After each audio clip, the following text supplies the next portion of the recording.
This video is not accessible for the deaf or hard of hearing. A fully accessible version will be posted as soon as possible. Some of the estimated opening dates and information presented at this public meeting have been updated. See the link in the video description for the most current estimates. For everyone online, please do mute yourselves, and if you can, turn off your cameras. We're really trying to keep our bandwidth connectivity. We have very spotty Wi-Fi service right now. If we do lose folks online, we will have a backup plan with folks joining on from our team virtually. If all else fails, Rebecca here will try to capture the footage on her phone, and we'll go ahead and post it on our website tomorrow. All right. So I'll go ahead and get started. Well, thank you, first of all, for joining us this evening. My name is Cynthia Kawasaki-Yi. I am the Chief of Communications and Management Support for Sequoia and Kings Canyon National Parks. No, you have them. And we're going to be a little distracted. A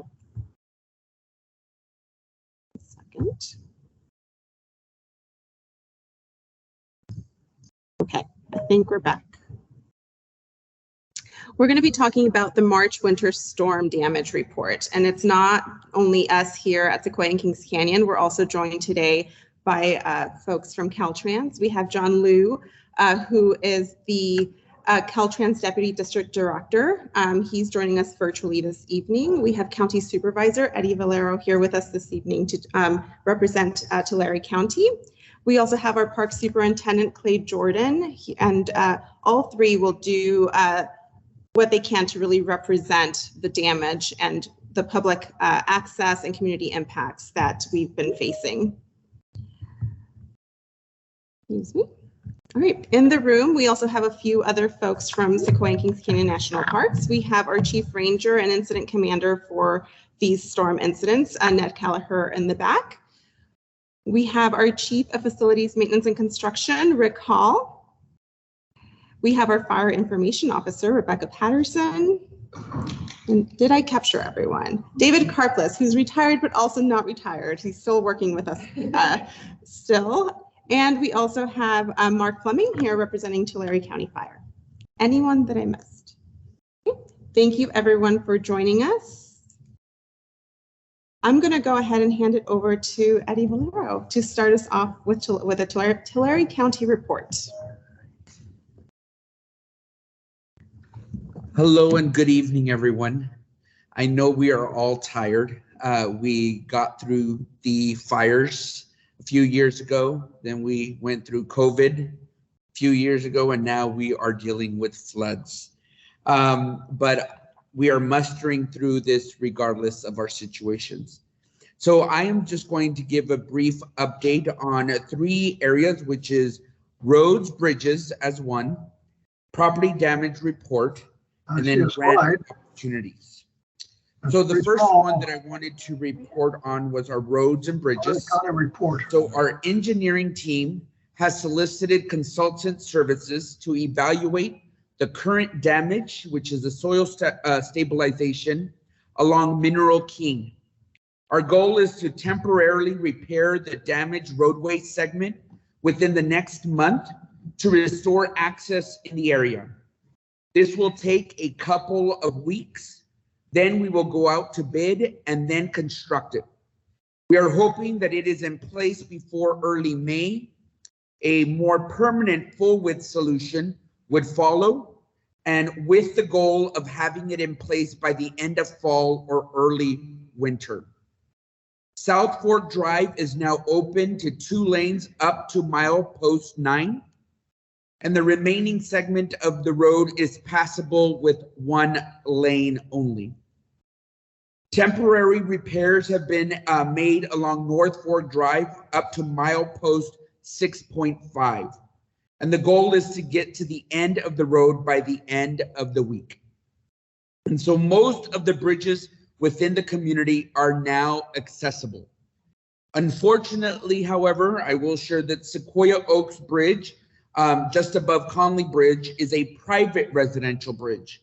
So sadly, this bridge isn't fixed yet, but we will be working with the local community to schedule a meeting soon with the following partners: TC Fire Representative, RMA Representative, OES representative, and a CAL FIRE representative. So I'll be working on setting that up early next week. I also want to thank Sheila Stone. I know that she was very active in communicating during the recent floods. And so I just want to thank her for being an active participant during this time as well. And she is in the audience for those of you that are online.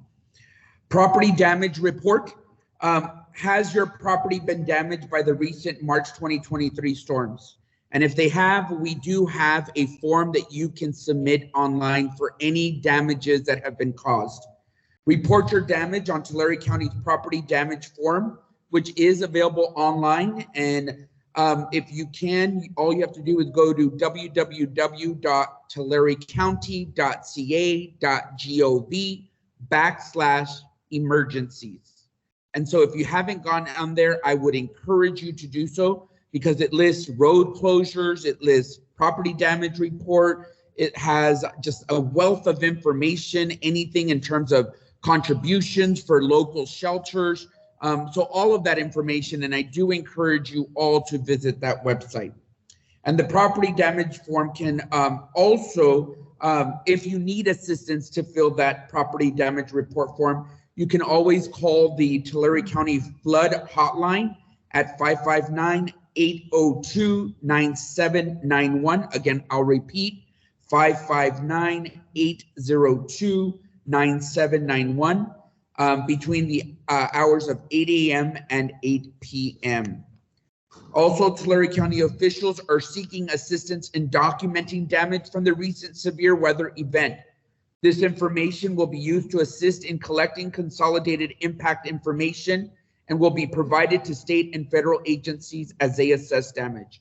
So I will just share with you that FEMA has been to the county of Tulare already, and will continue to do so in terms of assessing the damages firsthand as well. One of the things that why I encourage you to fill out that property damage form is because we have to reach a certain level of threshold in terms of damage in order to then qualify for state and federal. However, what I've been told is I think that we've already reached that threshold. However, it is very important that those property damages are reported, because once it's collected by the community, it then gets collected by the county. Then the county will then turn it over to the state and the federal. Then the federal will then, in anticipation, write out that check in terms of those monetary, the damages that have been caused. And then so then that trickles down back to the county to then distribute to the residents who had filed for their property damage claims. So I also want to share that there are grant opportunities, and I know several within the Fire Council here in Three Rivers are looking into this as well. Cal OES Hazard Mitigation Assistance has released the notice of funding opportunities for the Hazard Mitigation Grant Program as a result of the Presidential Major Disaster Declaration, and that's severe winter storms, flooding, landslides, and mudslides. The Cal OES HAMA team will be hosting webinars covering the steps to submit a notice of intent or interest for grant funding opportunities. And so the next webinar is scheduled for March 29th at 11 a.m. And please reach out to me so that I can send you that link should you want to be on that webinar. And for all of you that, again, need to get in contact with me, my phone number, my personal phone number, 559-799-4359. Once again, 559-799-4359. And at this time, I would like to call up our battalion chief, Mark Fleming, to provide additional information in respects to the county. Good evening, everyone. Not a whole lot prepared to present for you guys. Just a little update of what's been going on with totality in the county. Obviously, the community here has been affected greatly, but county-wide. So the first day, which was Thursday, late Friday, pretty much all day Friday, 2 weeks ago on the 10th, 9th and 10th, our resources, our local resources, without any assistance from outside help, performed 70 rescues, swiftwater rescues, countywide. Pretty significant. We have 2 teams, swiftwater teams that are fire department. We also have 2 Tulare County Sheriff swiftwater teams. So those guys were pretty busy that day performing rescues. Currently, to date, there are 125 rescues that have been completed countywide. There are 100 personnel that have been assigned to this particular, to the county and this incident that's going on. The incident command post is currently at the Tulare Ag Center. So a pretty big deal. Swiftwater teams, during the incident, we called out multiple other agencies to come and assist us throughout the state. We have agencies from Orange County, Los Angeles County, Santa Barbara, Sacramento. So quite a few agencies that have come into Tulare County to assist us. The current team that's managing the incident is it's called Incident Management Team number 3. They're primarily a resource, and they're used to managing very large incidents. So they've done a really bang up job for us here. Those individuals that might still be cut off, you might be concerned that if they're not getting food and water, or how they're being supplied with food and water. I think most of the issues have been taken care of here in Three Rivers, but we still do have, I think, some isolated individuals that might be in the Mineral King. They are flying food in regularly to them, and I believe that there's still phone service that is available in the Mineral King area. I think South Fork's been taken care of now that the bridge is open, and any other areas that had bridges that were out. No damage totals as far as monetarily at this point. They're still totaling up damage totals and the actual incident costs. That's one of the big meetings, why the fire chief cannot be here tonight, because there's a lot of number crunching going on at this point. I don't have anything else. Supervisor Valero got the phone numbers that you need to have be in touch with. I just want to remind each and every one of you that if you're not signed up for Alert TC, please do so, because in times of like this, it's super important for us to have an early warning system for you. And then Alert TC can be found at that Tulare County website that Supervisor Valera gave you. That's all I have for an update. I also just want to share before I hand it back, we are expecting another round of rain and storm. And so just want all of us to be prepared as the rain is scheduled to come, I believe, Monday night or Tuesday afternoon. So just wanted to share that. And with that, thank you very much for the invitation. Open share tray. Yes. Clarification on South Park, you said the road is open 9.2 miles up. Yes. But the signs are still up at Conway Bridge saying the road is closed. So how do we interpret that? That is a very good question. And there is still water overflowing onto the bridge. I've been taking photos on a daily basis when it rains, so the locals up there can know whether or not they can go to work or go to school. Today it was basically a puddle. 3 days ago you could drive across it in a small car. So we're saying the road's open, we have closed signs up.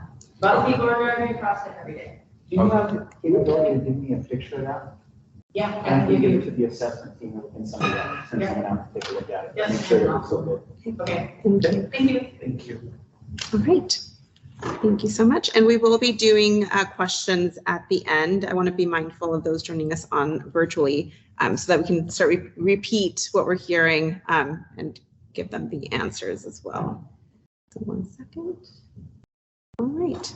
John Liu, are you able to unmute yourself from CalTrans? Yes, I just unmuted myself. Can you hear me clearly?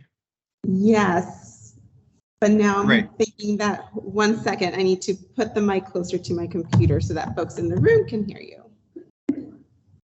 Okay, can everyone hear me? Let me make sure my volume is all the way up. Okay, now could you hear me? Yes, I can hear you.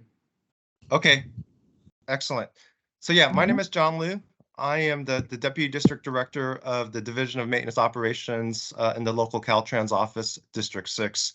So I'm here to provide a report specifically on the state highways 198, 180, and 245. I'll start with 198 because that's the highway that's been least affected. And for the most part, it's intact. There is some damage that we will have to do repair, but there will not be any major closures or long-term closures. So that's the good news. Much more significant damage on Highway 180 and 245, and particularly 245 has a lot of issues with slip outs, slides, there's a lot of rockfall. 180 is in better shape, except in the park, there's a lot of damage, out towards Cedar Grove. So we do have a contractor that has started working on an emergency contract, just started yesterday. And our priority is to open Highway 180, which is currently closed from Cat Haven to Highway 245. And it's going to take several weeks to get that highway opened up to general traffic. Right now, the highway is passable for emergency vehicles, for local traffic, for park employees. Same for 245, but it is closed for general traffic. And as I mentioned, we do hope, if all goes well, within a few weeks to get that portion open to one-way traffic control. The intent is after we get that portion cleaned up, we will jump to 245. Highway 245 is closed from Hogback Drive near Pinehurst to the junction of Highway 180. And after we get the 180 portion open to one-way traffic control, as I mentioned, we will start working on that segment of highway, and that may take a few weeks to get that portion open and cleared for general traffic to go through. Now, the portion within the park, and at this time, we normally have our winter closure. We would expect to open it up within a few weeks from now, but there is much more extensive damage from approximately Hume Lake over to Cedar Grove. We don't have any kind of time frame when that may be opened. It may be sometime later in the summer, but that's definitely going to be a long-term closure from all that damage. And that concludes my report. Thank you so much, John. And please do stick around if you're able to for the end. Yes, I will. Thank you. Okay, well, let me get reorganized. And then I'll go ahead and hand it over to Sequoia and Kings Canyon National Park Superintendent Clay Jordan.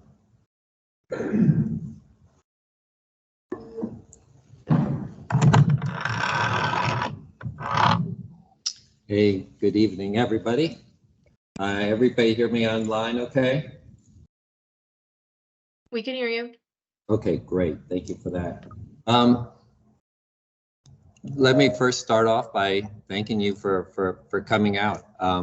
It just seems to reflect on my own experience over the last 2.5 years, which really makes me quite the newcomer in town. It really is surreal to be thinking about the things that I've met with you as a community, and some of the challenges that we faced as a community. You can't make this up, I don't think, right? Exceptional drought, major fires, and then we swing over to the other end of the spectrum. I will say, as somebody who's born and raised and not from around here, I've been nothing but impressed by how resilient the communities around the park are in the foothills areas, and it's just amazing to watch the communities folks pull together, neighbor helping neighbor, and all that. So that's just for the what it's worth department. I very much want to thank our colleagues from the county and from CalTrans for joining us this evening. And we wanted to start with the report outs from the county and from the state, because we recognize, certainly in the park, that there are people that really have some very serious problems and challenges, access to homes, flooding, property damage, a lot of things. And we wanted to keep that in perspective.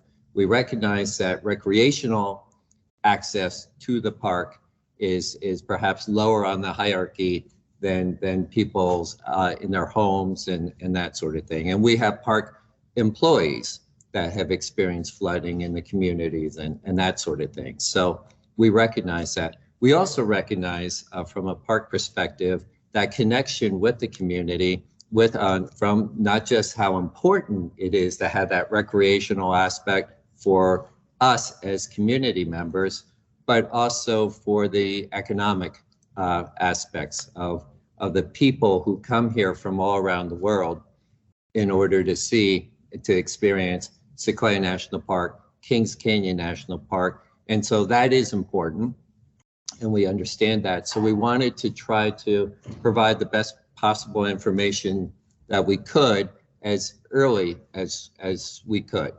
And it has been an evolving picture. You may have been, recognize a few of you that were at our public meeting in January when we were talking about, this unprecedented storm event that had happened to the community and certainly within the parks. And since then, it's just been this evolving picture. I'm hoping that maybe climatically we're near the end. Atmospheric rivers are supposed to be a winter phenomenon. And when I look at the calendar, I think we're kind of past the winter. Now we do have an event coming up, as Supervisor Valerio talked about next week, and we're hoping that it's not going to be a big one and that maybe we'll be done with them. We can certainly hope. But what I wanted to do is to share with you the best available information. So what I thought I would do is spend a few minutes and kind of walk you through some of the damage that we did experience in the park, particularly for those of you that are very interested in what is happening in the park from an access point of view, and then to follow that with the plans and as to when we might gain access and public access and when and how that might be accomplished. Want you to understand, please, the problem with trying to provide information early and timely is it relies on a crystal ball, and that crystal ball is really fuzzy when we're a little far out. We're still in the midst of it. We don't know what next week's storm may do to us. We're hoping we did quite well with last week's atmospheric river, but we also had a thunderstorm. Just a thunderstorm. It dropped 1 inch of rain in a couple of hours, and we suffered as much damage from that one thunderstorm as to our roads as we had from a couple of atmospheric rivers. So when I say that it's a crystal ball and projections on when we might open, that is what it is. It's really a forecast. And there's so many variables that are outside our control. Some of it, the weather, some of it is the availability of resources. And so we're going to talk through that and just appreciate that the information will change over time. So with that in mind, current situation, I think as you're aware, the parks are closed. Sequoia, Kings Canyon, all the developed front country areas, the roads, in all areas. And that's about almost unprecedented. It happened 2 years ago in the KMP complex. And then you have to really consult the historians and figure out, well, did it happen in the Depression? Did it happen back in 1890 something? But it's pretty rare that, of course, the park would be affected in such a major way. But here we are. So I want to kind of walk you, as I said, kind of give you a quick set of snapshots as far as the damage. You're looking here at a map of the front country areas of Sequoia National Park down on the lower end. And then the Grant Grove is in the upper left corner of the map, Cedar Grove being all the way over to the upper right section of the map. And so you have the General's Highway there in red winding through, and the red dots that you see there are points of major road damage that we have to be able to repair. They're not all equal. Some of them are not going to be a big deal to correct. Some of them are going to be very complicated to correct. But I want to kind of give you an idea of what we're looking at. So I'm going to take you on a quick tour, and I'm going to start at the Ash Mountain entrance and work our way up the mountain, and just to share with you an idea of some of the damage we're experiencing. I will say on a positive note that we have not lost the road 100% anywhere. We've been able to maintain a lane through, and we have made, and that's a big deal. When you lose both lanes, now you have a whole nother tier of trying to resolve it. And I'll say it's been through an enormous amount of effort, cooperation, all hands on deck, park staff, putting out some 4,000 sandbags that have been put out on these vulnerable places to try to prevent places from becoming more damaged. Just inside the entrance near Sycamore Drive is the first point where we have a significant road issue. And this is what you're looking at. It's hard to really make out very well, but the road is undermined there. So one lane is completely closed off. Of course, it's just administrative access at this point. If you go there today, you'll find probably 100 sandbags just in this location, trying to direct the runoff from other storm events so it doesn't undermine this spot any worse. And that's a recurring theme all the way up the mountain. You go a short distance up the road, you have another one similar, where the road is undermined. That one lane there, the inbound lane on the right, is not can't support traffic, so that is closed off. Up the road, past headquarters now. So those places, and there's a third spot. I don't have photographs for everything. There's a third spot that's similar to that. Before you even get to the Foothills Visitor Center, we've got 3 significant places where the road is undercut. Now we've come around headquarters a little bit, where Alder Creek comes in just north of headquarters, and we have an area where a culvert has failed, and on both sides of the road there's damage, and there is a significant replacement job that will be needed there. You come up the road a little bit on our way to 𝙏𝙚𝙘𝙀 Campground, and you can see cracks in the road in the uphill lane and the northbound lane, and that indicates where, calling that a slump, is where water has gotten into underneath the road and has undermined the road entirely, and so the pavement is the bank is kind of pulling away from the pavement, and it's shown in these cracks. Right now, it doesn't look like much, but that lane needs to be closed because it could collapse, under the weight of a vehicle, at least until things really dry out and we can really inspect and see what's going on. A little bit further up the road, we have a undermining right on the edge of the road. Doesn't show a whole lot here, but same thing. We need to keep that lane closed to traffic until we're able to stabilize that or determine that it can support the weight. A little bit further up the road, up above 𝙏𝙚𝙘𝙀 now, climbing out of there, we have another spot where we have obviously a significant undermining, one lane closed until it's repaired. As we approach Hospital Rock, we have another site like that. Again, an undermine. and this is actually on the other side of Hospital Rock at this point.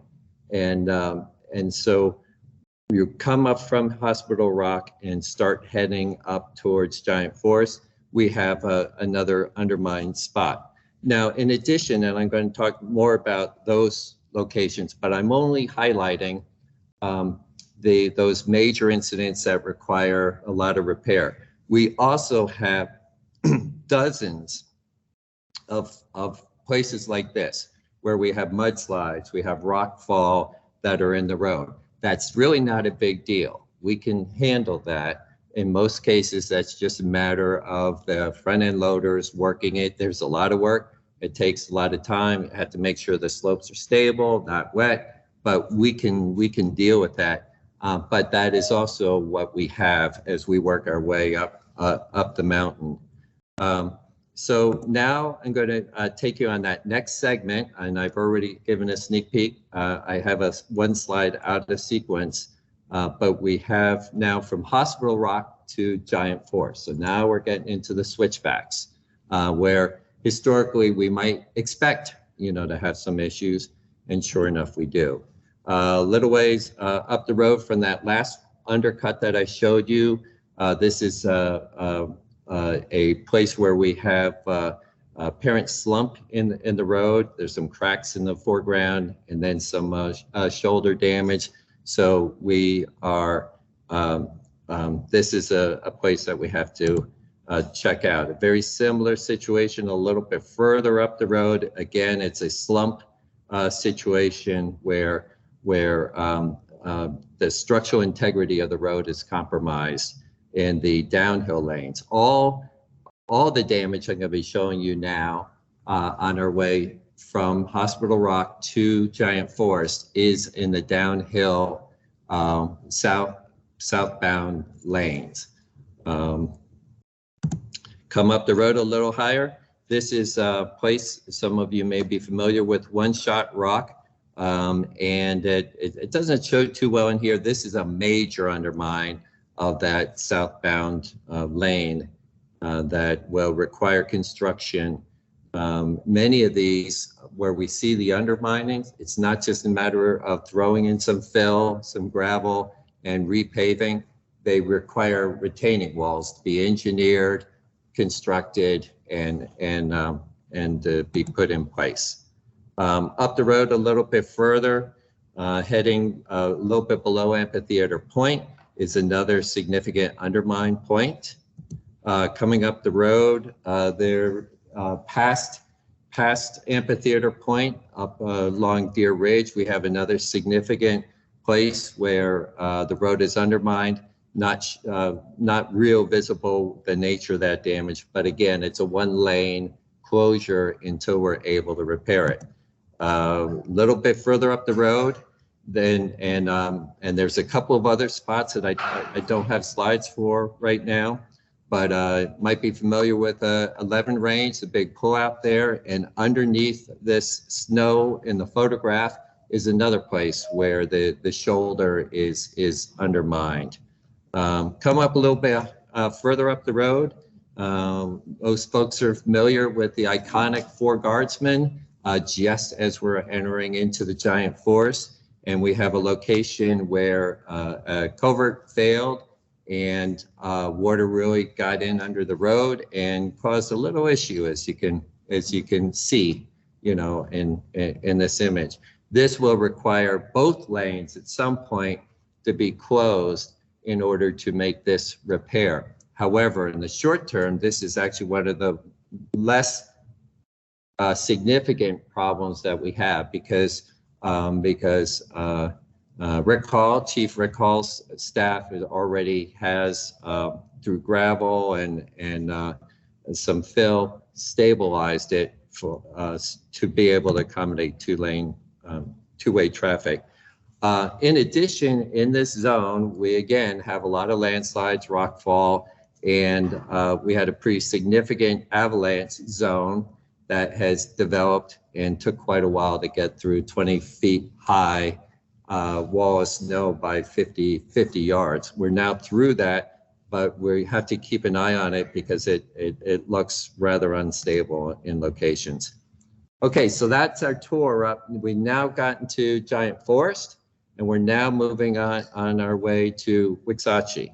So this is where the news starts to get a little better. Interim, we're up higher. We're in the snow country. And so we experience less of the flooding rains up in this area. And so we do have some road damage in numerous locations, but for the most part, most of it's like shoulder damage and minor, and it will accommodate two-way traffic until such time that we actually do the repair. Then we have a temporary closure.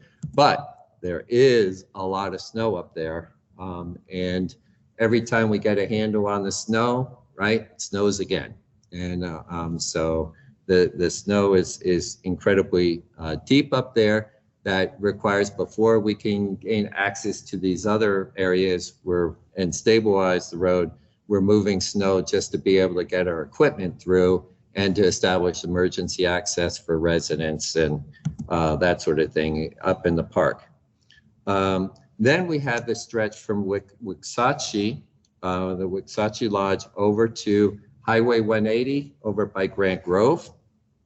And I don't have much in the way of images, just a couple.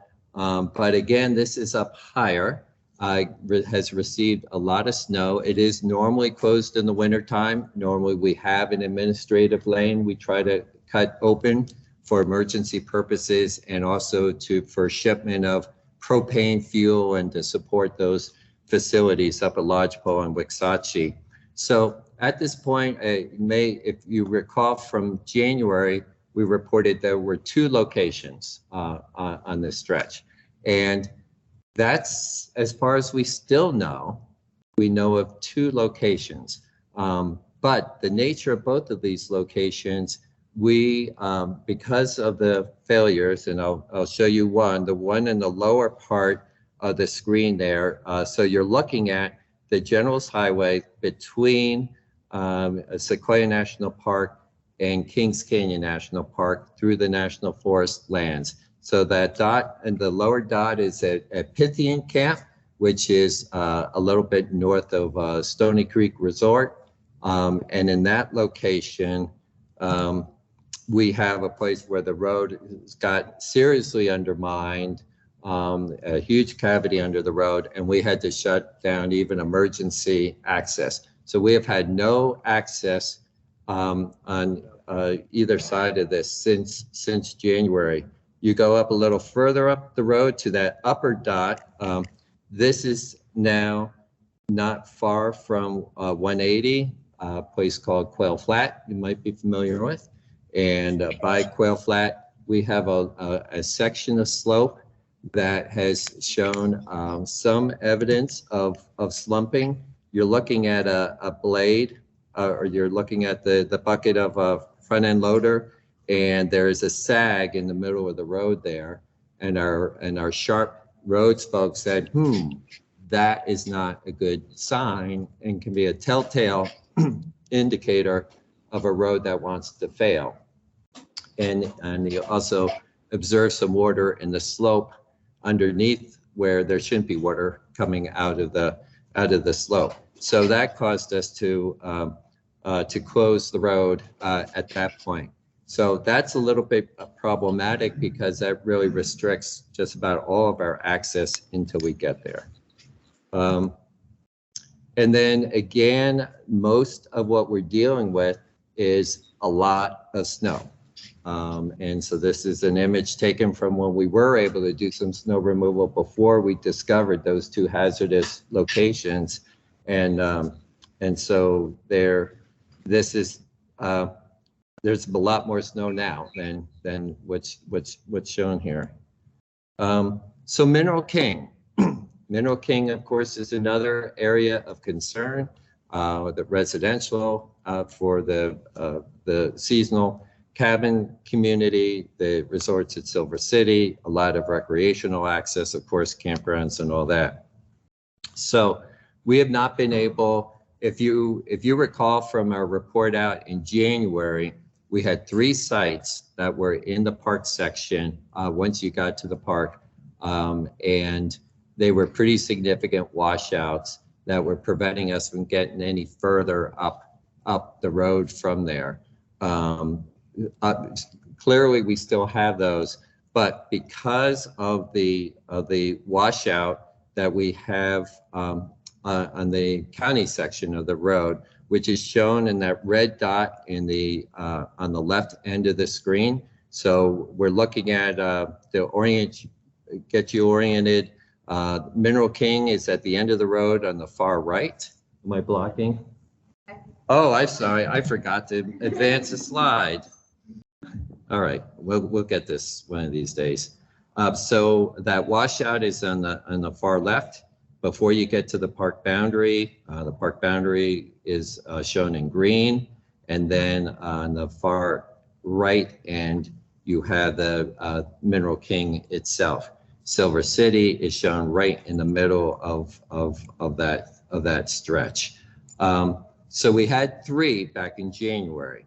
We're not exactly sure what we have because we can't get in there on the ground. We have flown it by helicopter, and we know that we have roughly of varying conditions, 12 to 15 spots, kind of similar to what we have on the General's Highway, where we have undercutting. Again, we haven't lost the road entirely, and that's good news. But we do, and we were very fearful of losing the road. And of course, we're not out of the woods yet. I think we all understand that. We've got melting to occur, the runoff this spring, and any other storm events. But as it stands now, we haven't lost the road anywhere, which helps. We do have a number of spots like this. These are aerial images, and if you look closely, you can see areas with landslides. The photograph on the right, there's a part of the lane, the uphill lane is undermined. Same thing when you look at this site here, there's an undercut section of the road as you move your way up towards Silver City. Here you can see a pretty significant undermine of the road, kind of similar to what we're seeing on the General's Highways. And this repeats itself more than a dozen times until you get to Silver City. Once you get to Silver City, no more damage that we know of. There's a lot of snow. And as you can see, does anybody recognize whose cabin is in this photograph here? I don't either, but I assure you, there is a cabin. You can just see the very tip of it popping out of the snow.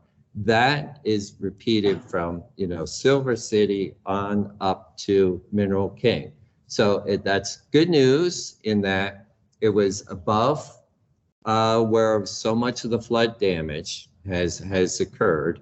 And so that snow has kind of protected it. Of course, the story's not over until the snow, goes away. But if we have a nice, easy melt off, nothing too dramatic, then we may be in pretty good shape, for the roads.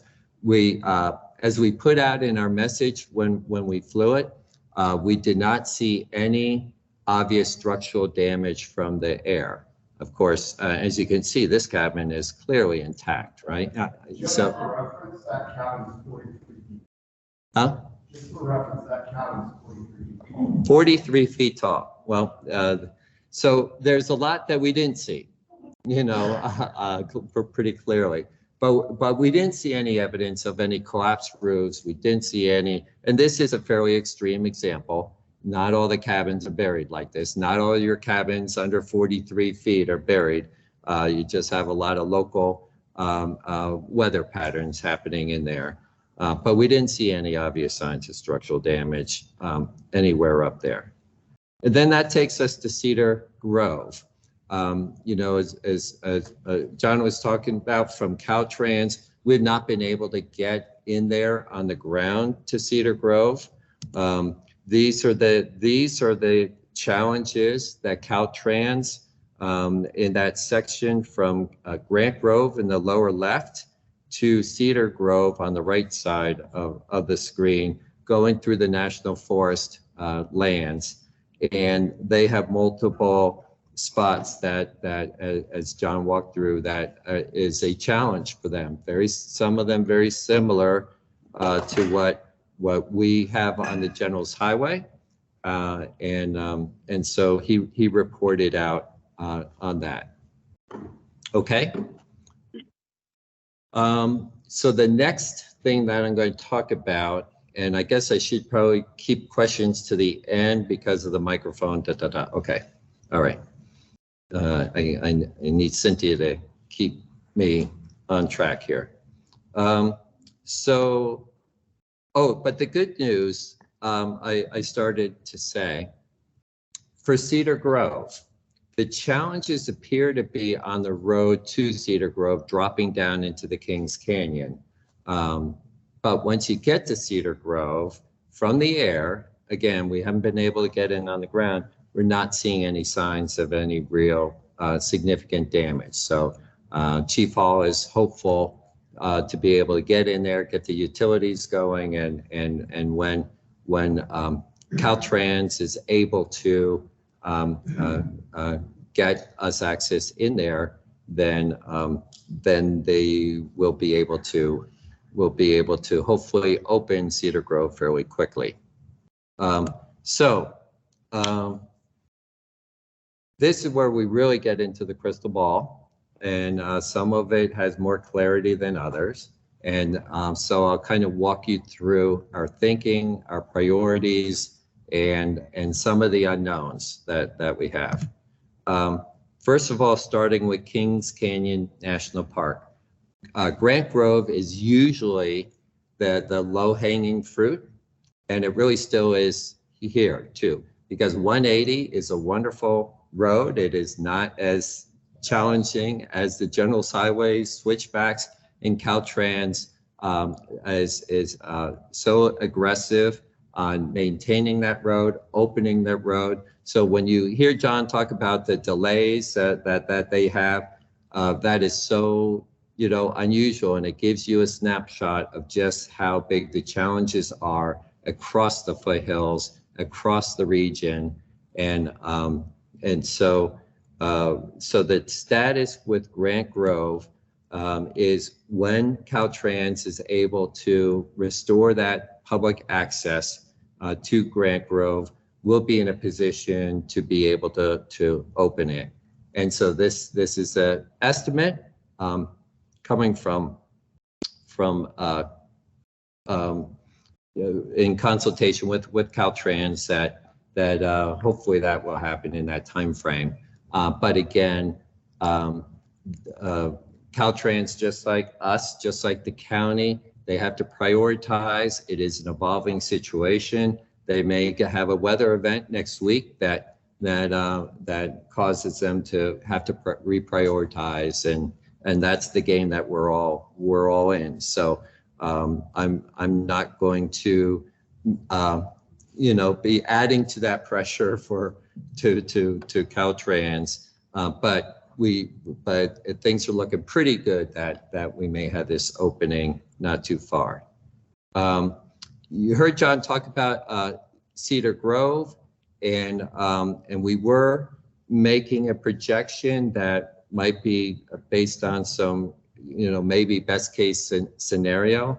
But I think, as we've heard John report out, as far as the work that needs to take place in Kings Canyon, I don't think that I have an estimate for Cedar Grove that would be worthwhile. Certainly the earliest I think would be Memorial Day weekend. Maybe that'll happen. As John reported out, though, it could be well after that into the summer months, and we'll just have to see what happens there. But if we do think that, and CalTrans has explained to us that we may have some administrative access before there's public access, and if that's the case, we'll be able to get Cedar Grove ready to open for when we're able to, when we get that green light from CalTrans. And that covers Cedar Grove. Shifting over to Sequoia National Park. This is where the crystal ball gets a little fuzzy. So here's the overview, right? And our objective for Sequoia National Park, the #1 draw, of course, is the giant forest and getting to there. There's a tree up there that has a significant military rank, that's above sergeant, major, and captain, and and so we recognize its importance. And so, of course, trying to get to giant forest is in lodgepole, 𝙏𝙝𝙞𝙨 is always our highest priority within Sequoia National Park. So if you look at, again, just recapping when I took you on that tour, one route, there's 2 ways in to giant forest to lodgepole, of course. One is coming in from 180, the other is coming in from 198 from Three Rivers. And you can see that we have a lot more challenges coming in from 198.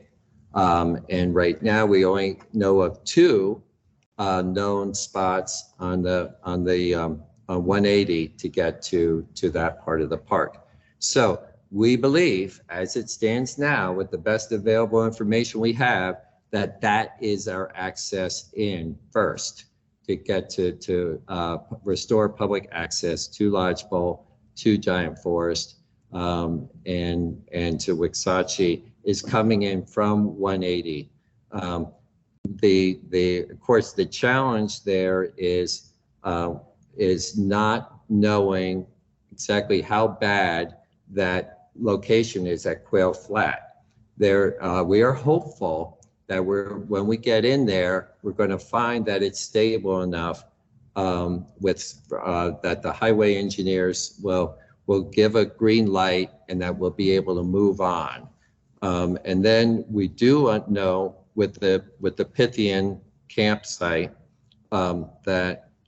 that's pretty straightforward. We can fix it with snow on the ground, and Chief Hall and his crew is looking at trying to maybe accomplish that. But if we're able to get by Quail Flat, then we could kind of more quickly get into the core of the park via that access.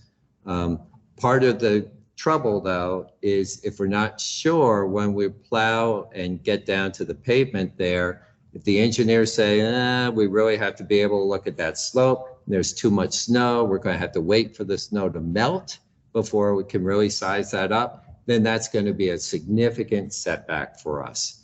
And that is just the reality that we face, it's an unknown.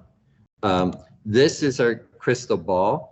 We are hopeful that if Quail Flat is not too big of an issue to resolve, and we don't come up with any big surprises under the snow for additional sites up there, we are hopeful that come Memorial Day weekend, we may have the ability to open up. So we have a current estimated range, and that it could be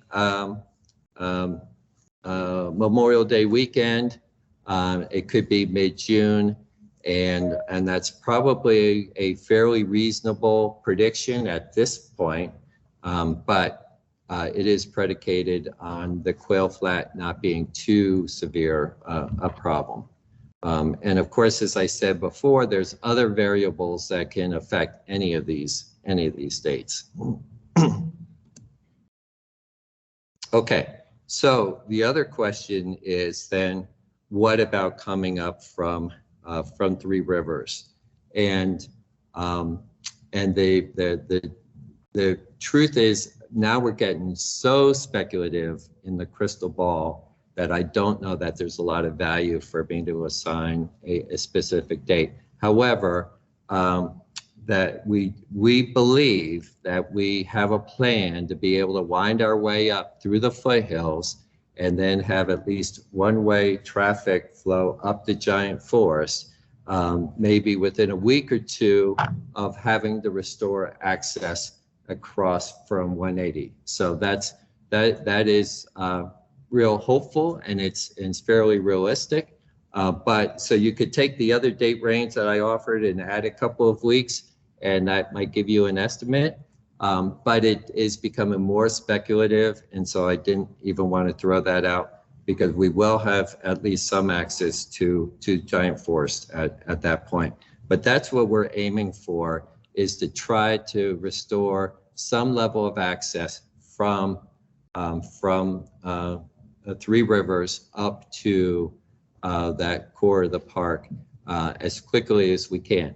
We believe what we need to be able to do that is we need two-way traffic flow through the foothills, and we need two-way traffic flow from Highway 180 to the giant forest.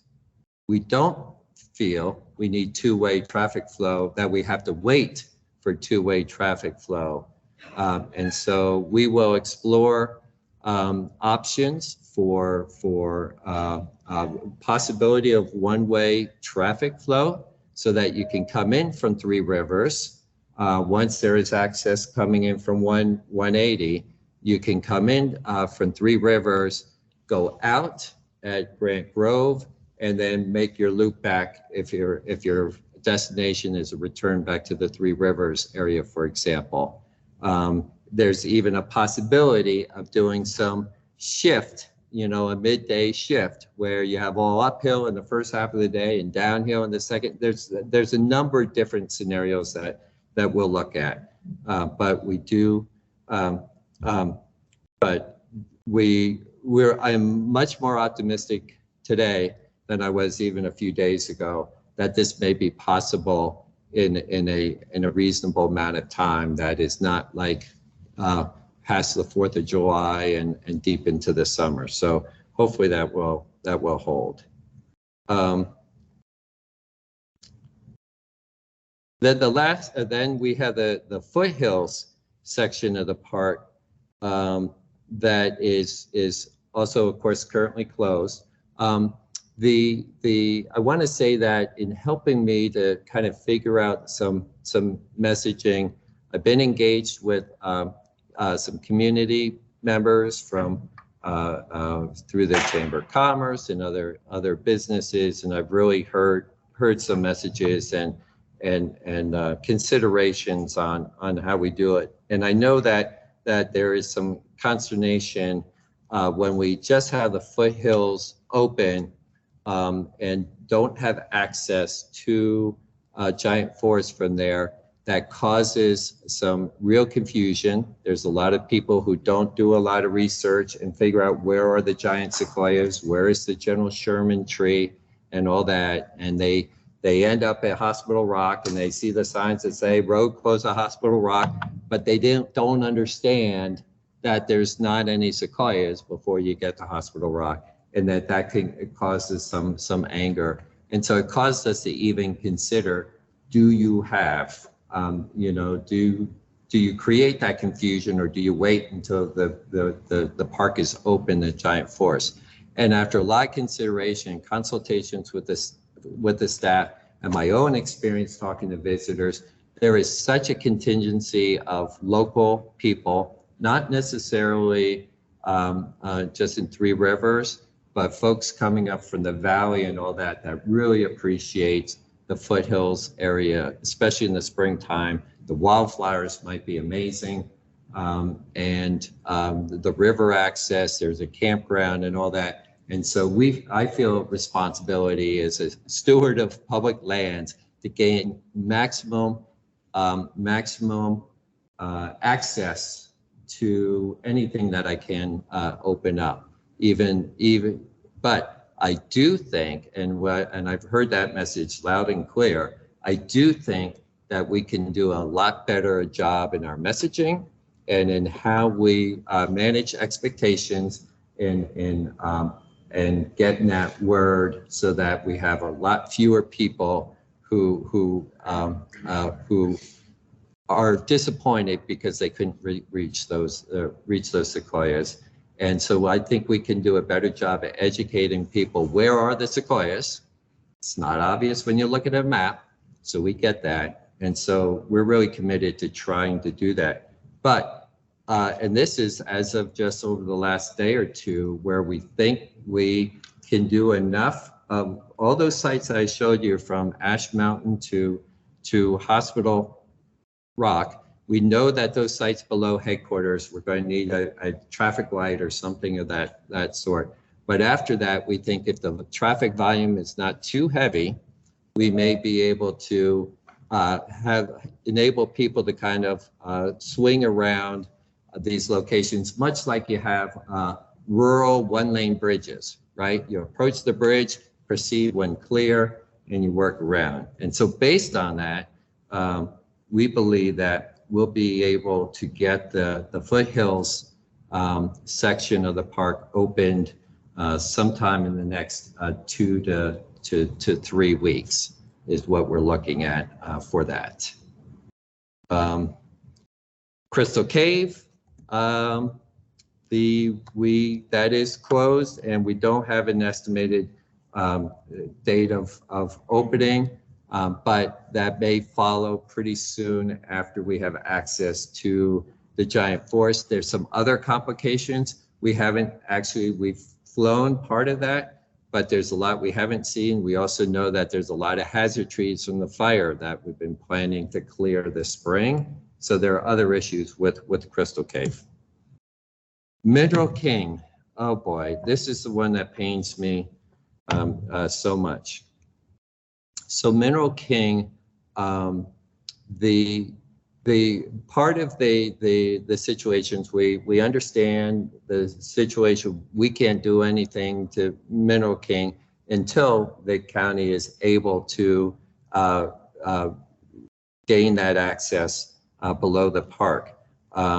The other thing that is tricky in all the things I've been describing is we're very reliant on contracted road engineering firms to be able to put in retaining walls and all that. It's not a matter of just a roads crew going out and making the fixes.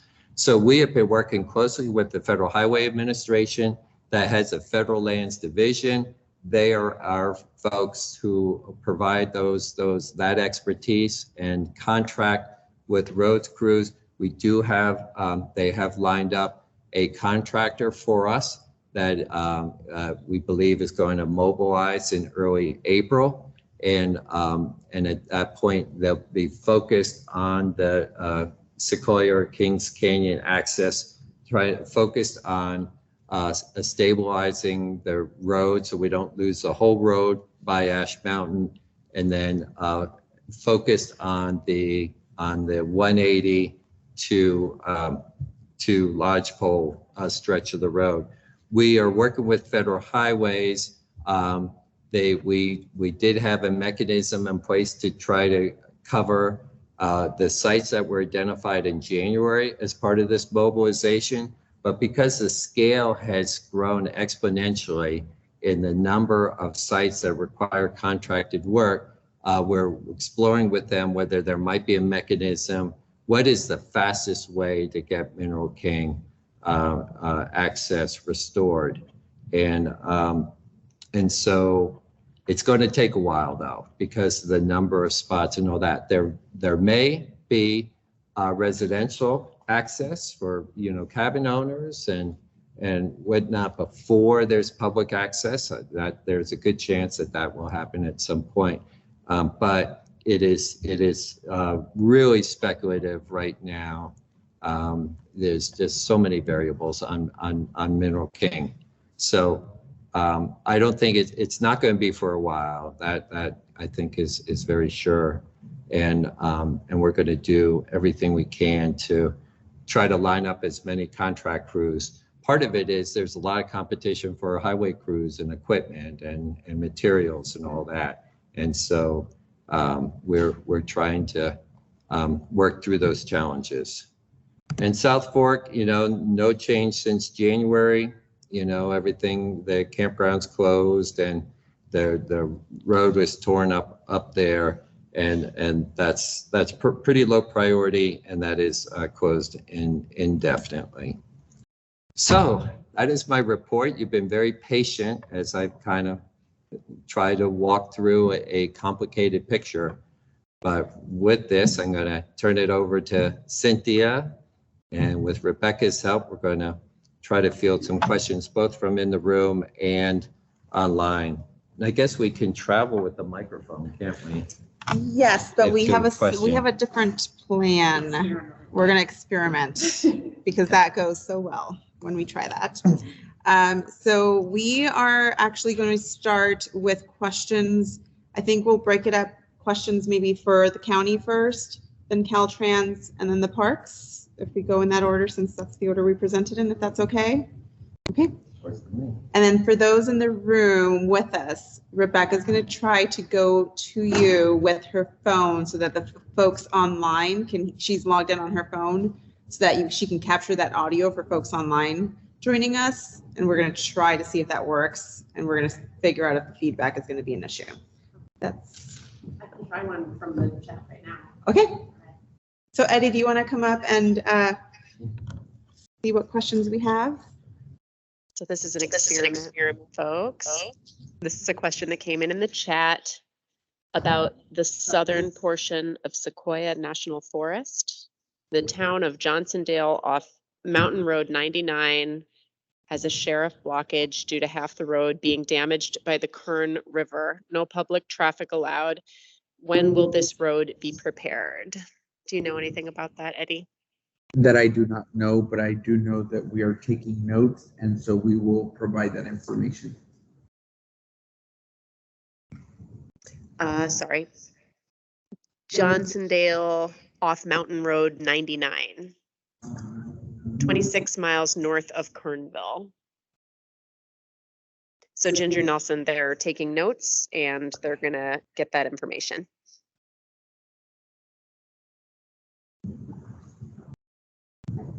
Is there any questions for Eddie in the room? Sheila?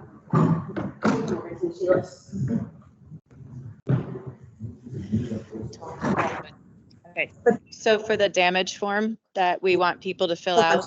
Sorry, let me try to fix something. I think if I'm gonna, where's my mouse? I'm going to unshare my screen.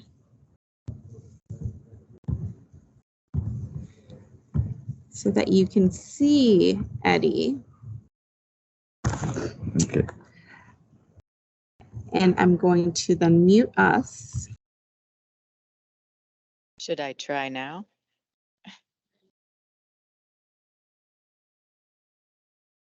Can you hear me now? All right. So for the damage form that we're desperately asking people to fill out and desperately asking them to download photos, if they do not do it before it goes to the state, are they out of luck when it comes to FEMA and state funding? So that I would have to have a conversation with the CEO about how that will work. My assumption is that yes, they would be not calculated in the collection of that data.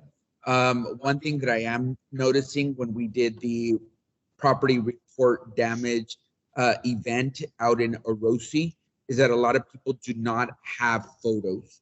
And that is something that we really, really need in order to validate the damage that has been done. So again, I encourage you that when you do fill out those forms that you do have photos uploaded to your application.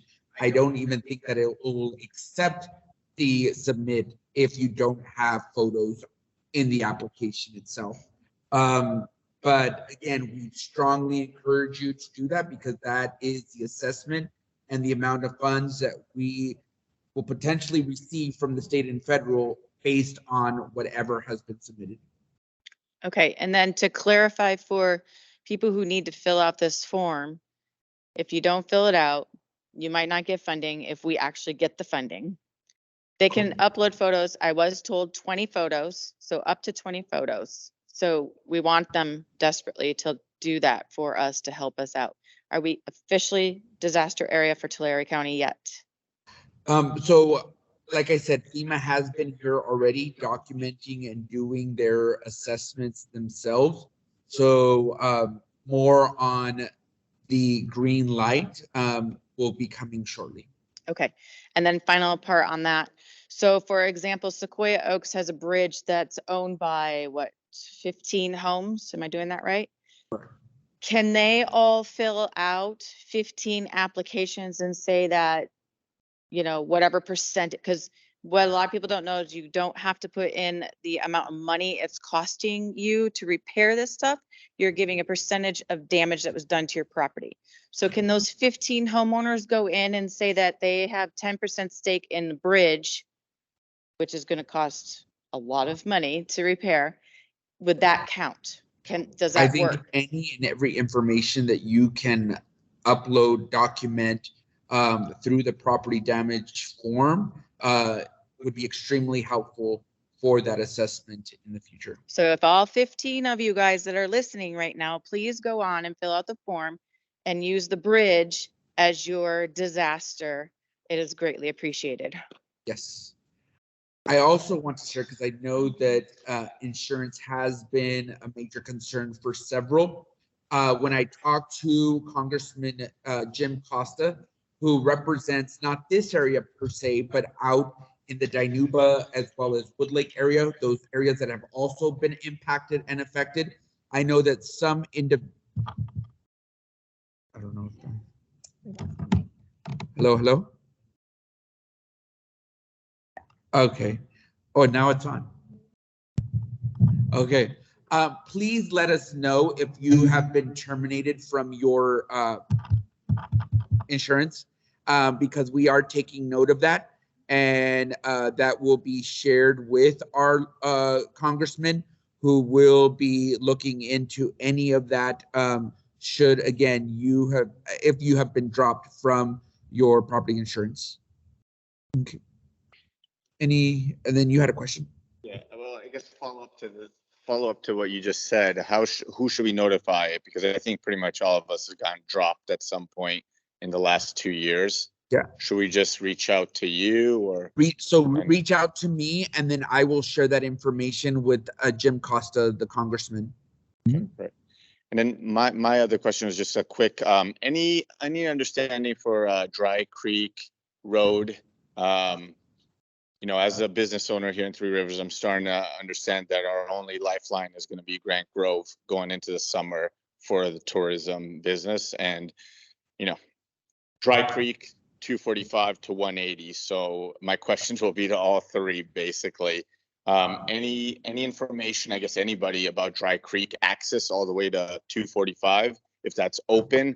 I know it was blocked a few weeks ago, and now there's no signs preventing people to drive in there. So I'm wondering if that's clear all the way to 245. Okay, so if that's.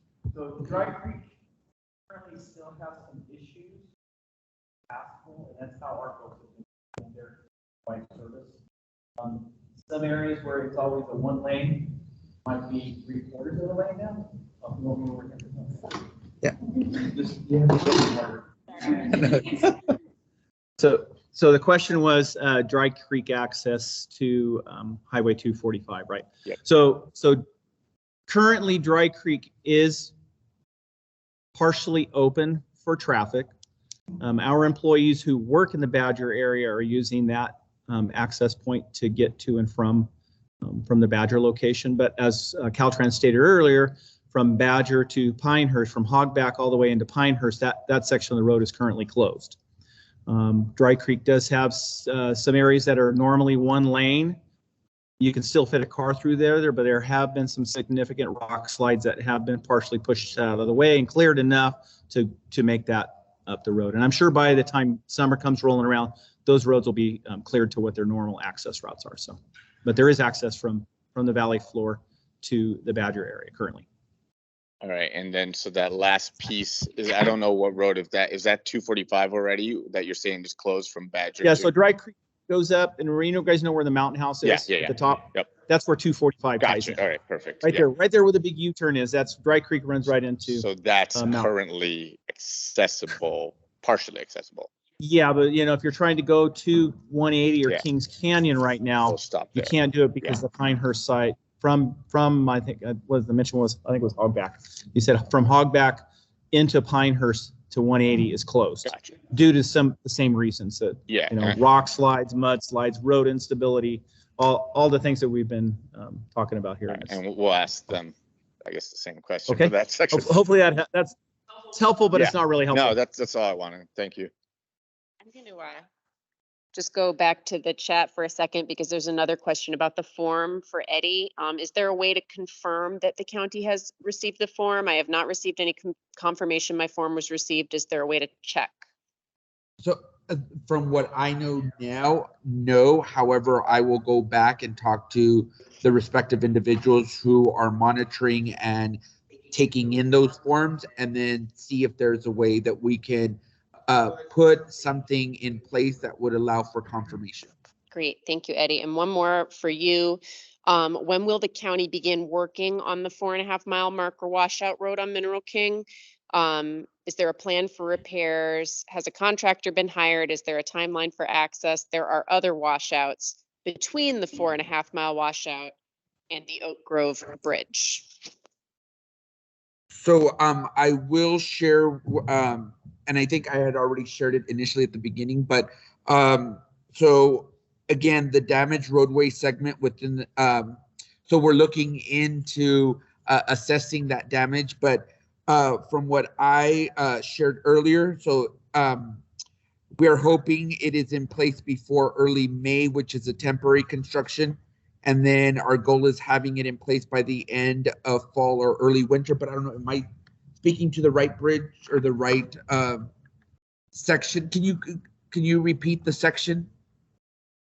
Yeah, you're talking about the right place. Yeah, the right one, right? So yeah, so I had already shared it earlier, but yes, it's making sure that we can put a temporary one in place before early May, and then a more permanent full width solution would follow, with the goal of having it in place by the end of fall or early winter.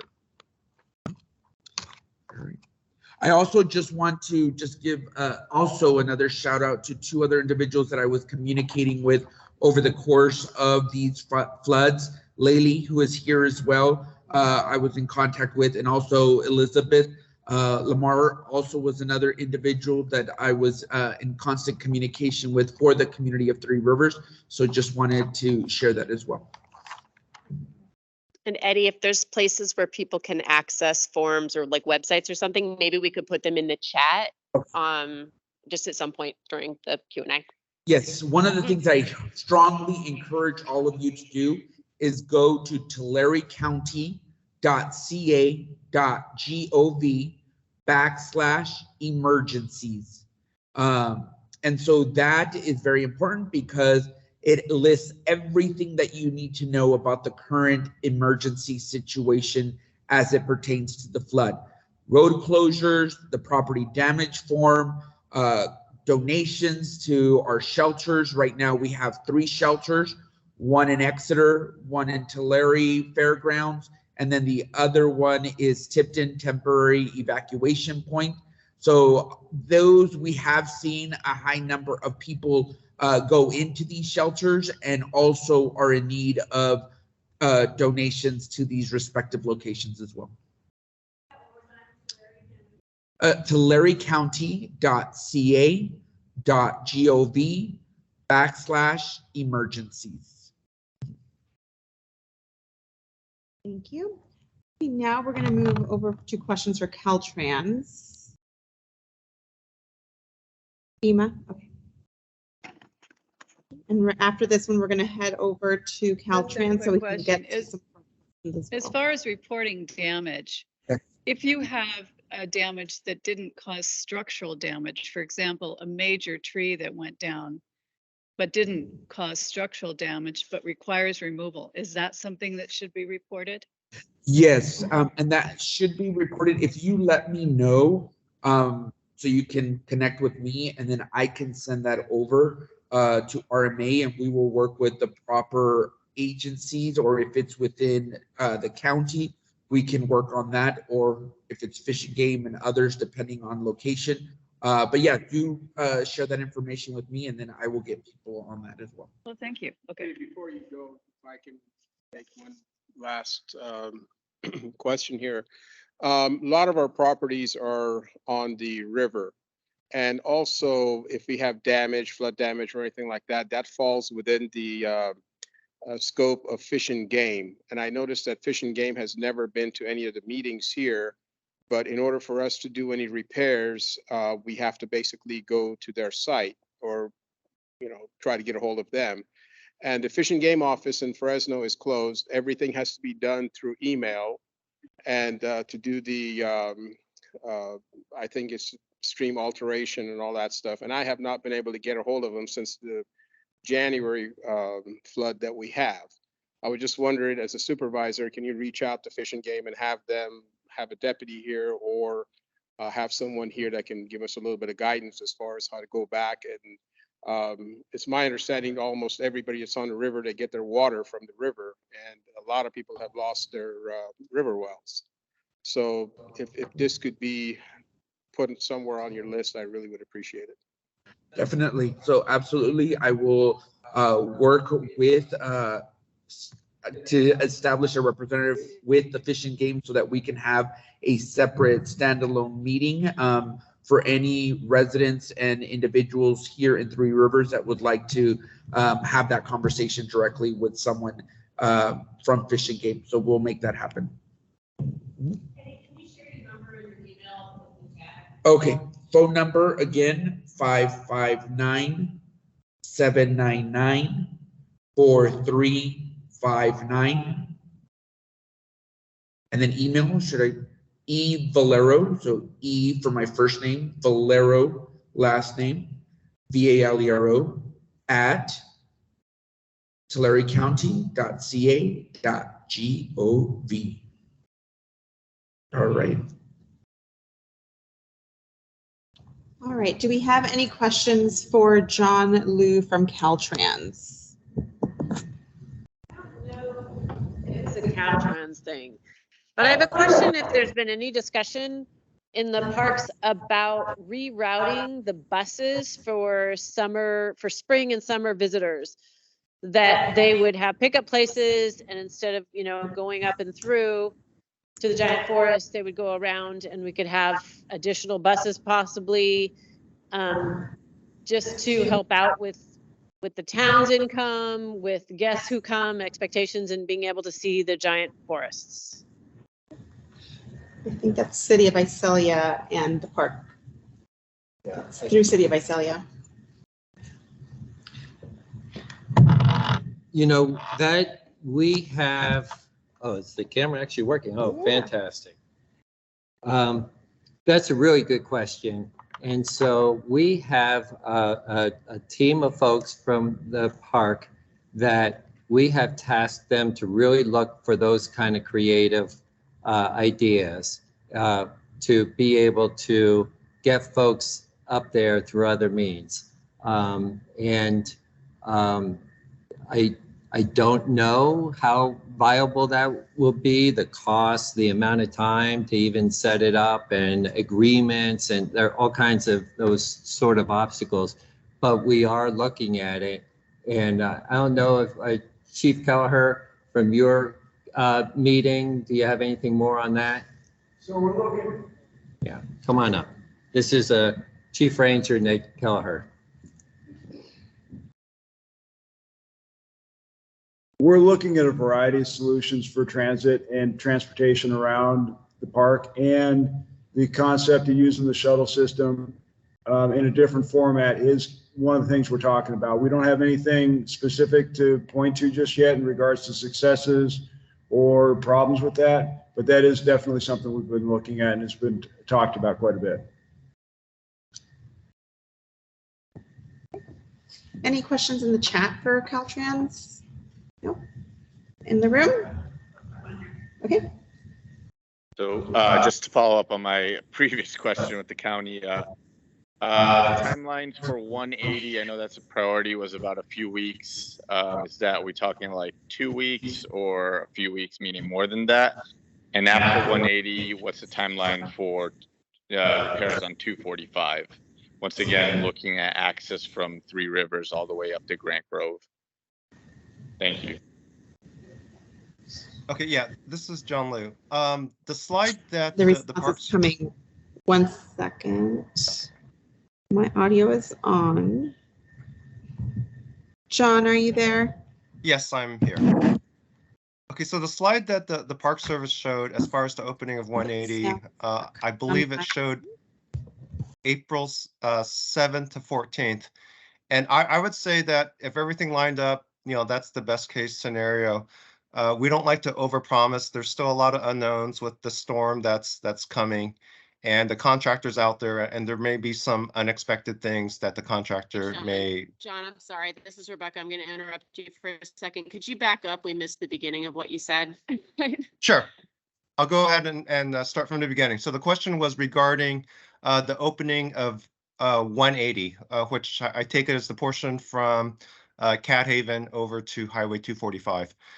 And the best case scenario, I would say, lines up with the slide that the Park Service showed that showed April 7th to 14th.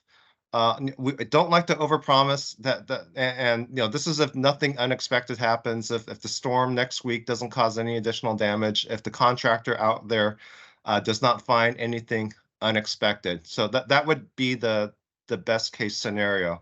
So mid-April. That would allow us to get Highway 180 open to one-way traffic control, but the general public will be able to use it.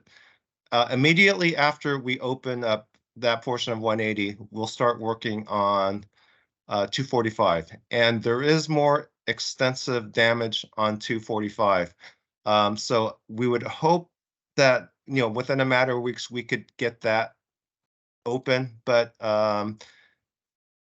it's much more iffy just because of the amount of damage. So again, I can't really promise an opening date, but I would hope it would be a few weeks after we get the 180 open.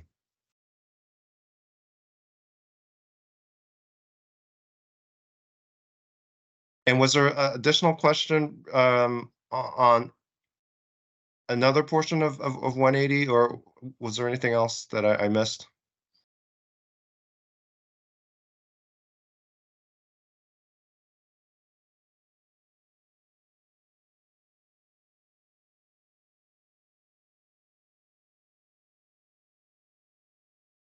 Sorry.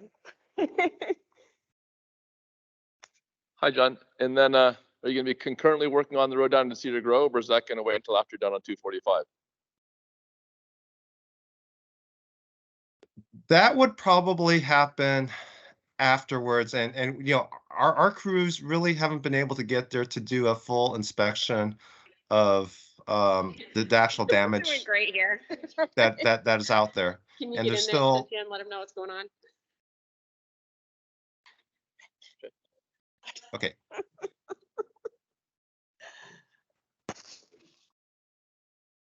So we are doing it in priority. We're trying to get 180 open first on the outside, 245 next, and then 180 in the park next.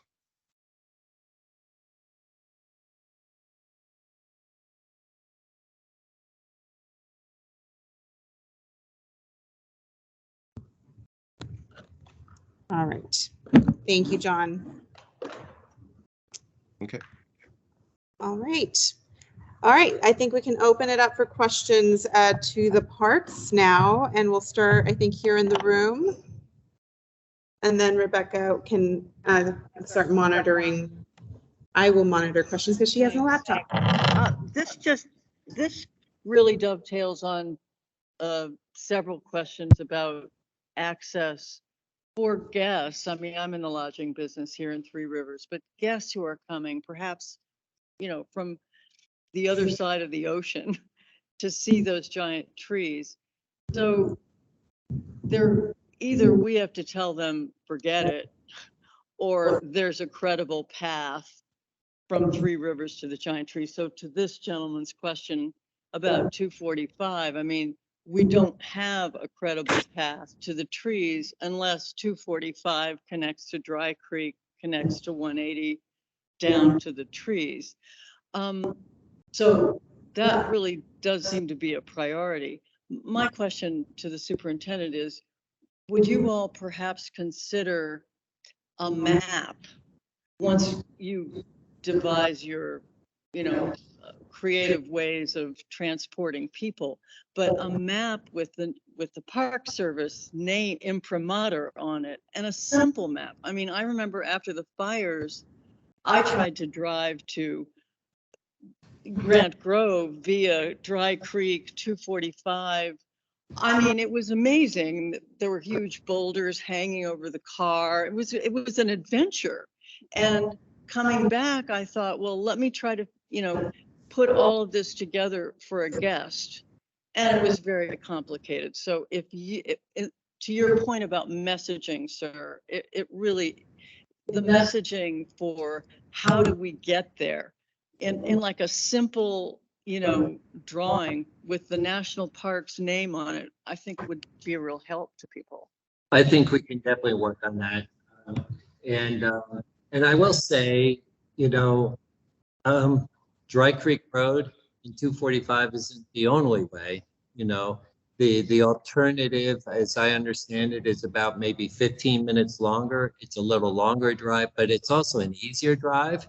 There's less curves. It's a little bit, it's a little bit more relaxing drive. So that's what we should be promulgating. I mean, so perhaps we work on a map that shows that route. Yes. And make that available. And then when CalTrans is able to restore access via 245, then we can have a map that we can shift to that map. That would be super. Yeah, but I wouldn't get totally discouraged by 245, and because that other route is an alternative that has some advantages over Dry Creek Road. Yeah, Sheila. One second. I can say that map was already in the works after the January storms, and we just got a little delayed with everything going on, but I think I can commit to getting that done by the Grant Grove opening on 180.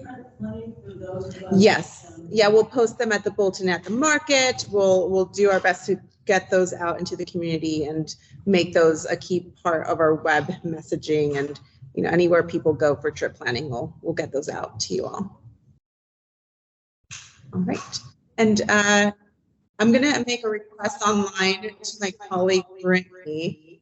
Brittany, if you could go through the questions in the chat, because we're trying to multitask over here. And if you could pull those for me, I'm going to take one question in the room, and then I'll head over to you, Brittany. Do you copy? Yep, I can do that. I can't hear you, Brittany. Yeah, I can do that. There. Yep. All right, go ahead, Sheila. Okay, right now the website says April 15th. What are you going to put on social media as the new date?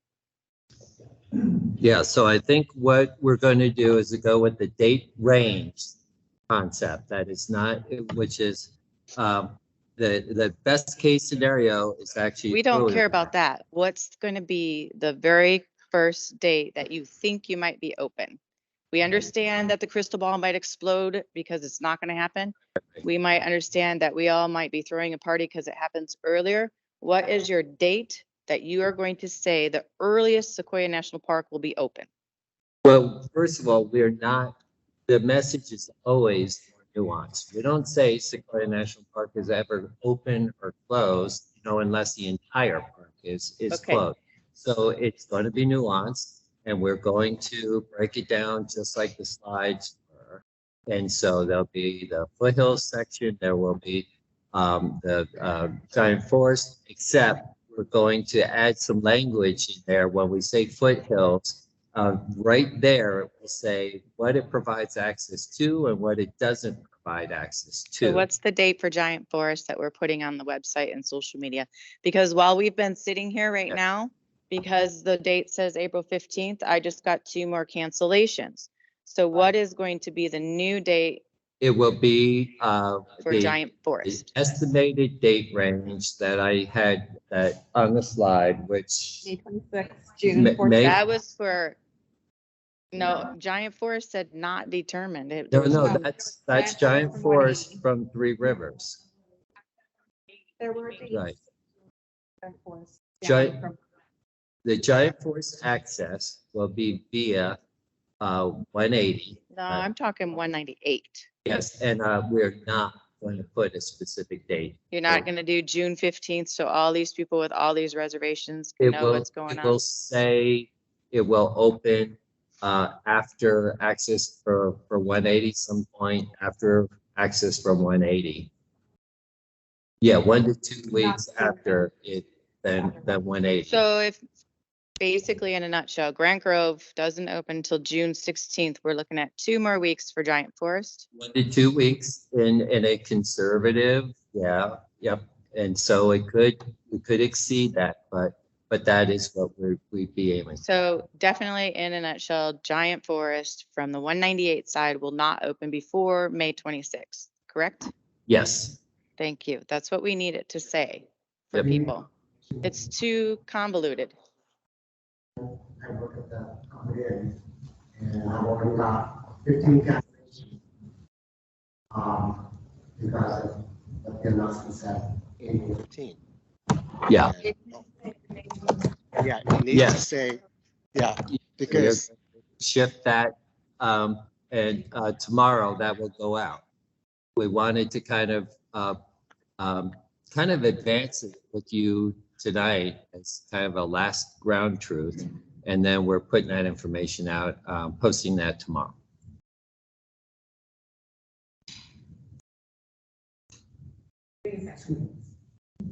Sheila. To clarify. Yes. Kings Canyon opens, the earliest would be the 26th, right? Is that what you No, said? well, What's the holiday? The holidays and I meant Grant Grove, I'm sorry. April 7th to the 14th is Oh, the I'm sorry. current The estimated access rate. across to Giant Forest would be earliest is the 26th, which is, that's the holiday, right? The Monday is the holiday.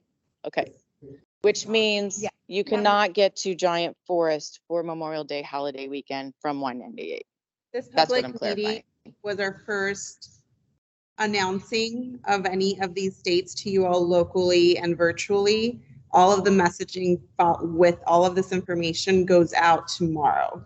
So we are showcasing, highlighting these dates to you all first, and then tomorrow will be our public announcement with news release, social media, web updates. All of the information gets updated tomorrow with my team after this meeting. But we wanted to share these dates. We also wanted to ground truth some of these dates with Tulare County, with CalTrans. That's why we're all coming here together, because we ourselves are learning, just how bad some of these sections are on CalTrans access to Cedar Grove.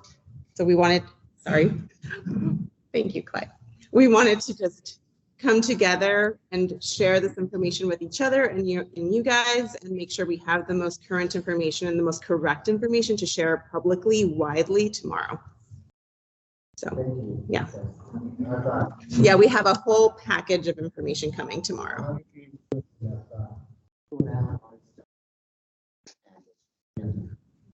It's tough. Really. But we're going to help you message that Three Rivers is a great place to stay, and you can access Giant Sequoias into Grant Grove from here. And so we will do our best as the parks to help you and support you in our messaging and providing information on our website and social media and other places. Yeah. Oh.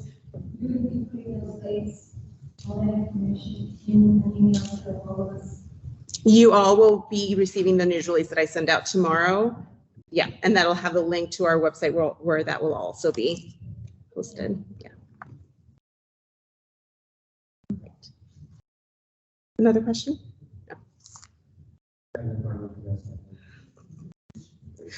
Okay.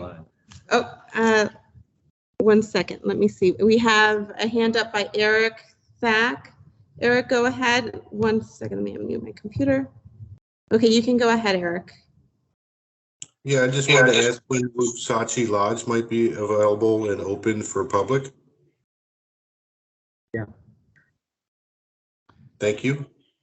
Yes, so 𝙤𝙘𝙘𝙚𝙨 Lodge is prepared to open as we're able to open two Giant Forest lodgepole and 𝙤𝙘𝙘𝙚. So they are working with us on that date range. So we're looking at the same estimate of, excuse me, May 26th through June 9th is our current estimate.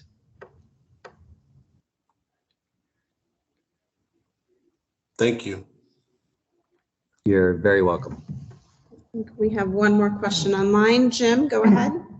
Yes, I got here very late and this may have already been answered. I was wondering if 𝙏𝙗𝙞𝙀 Campground will be open by April 20th.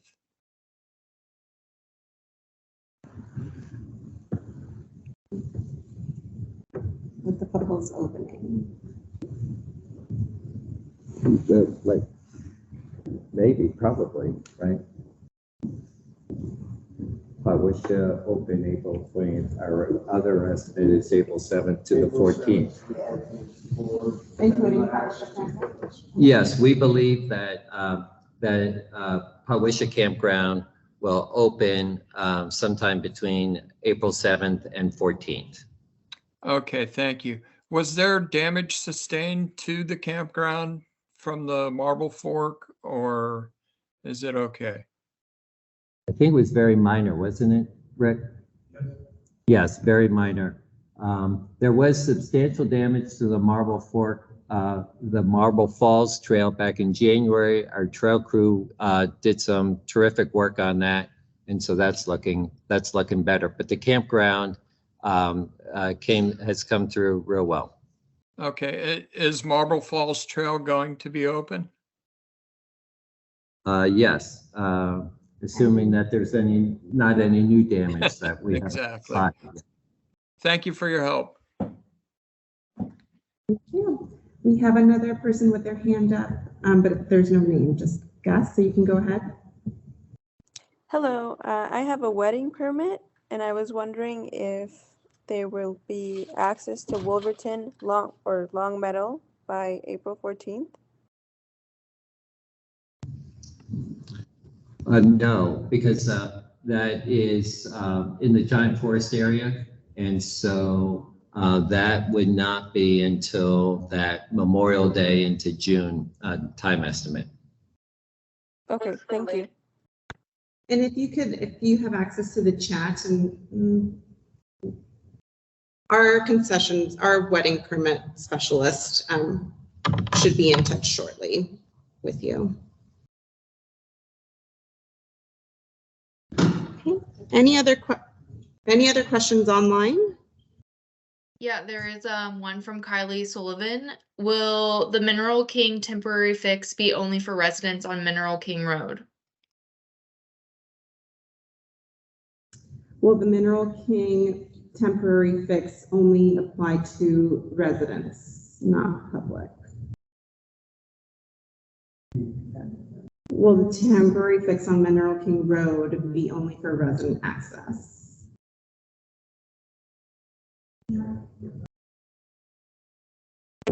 We will check and get back to you guys.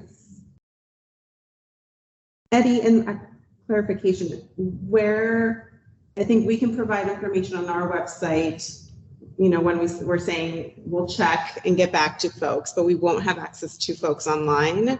So where can they find updates or responses to these questions that y'all are going back and getting answers for? Something to maybe to think about, and maybe at the end of the meeting we can, okay, great. All right, any other questions online, Brittany? Yes. Did Clay say earlier that the telephone service had been restored to Mineral King? Is it the telephone service in Mineral King? I think it was part of your report, or someone's report, that there was still telephone service in Mineral King.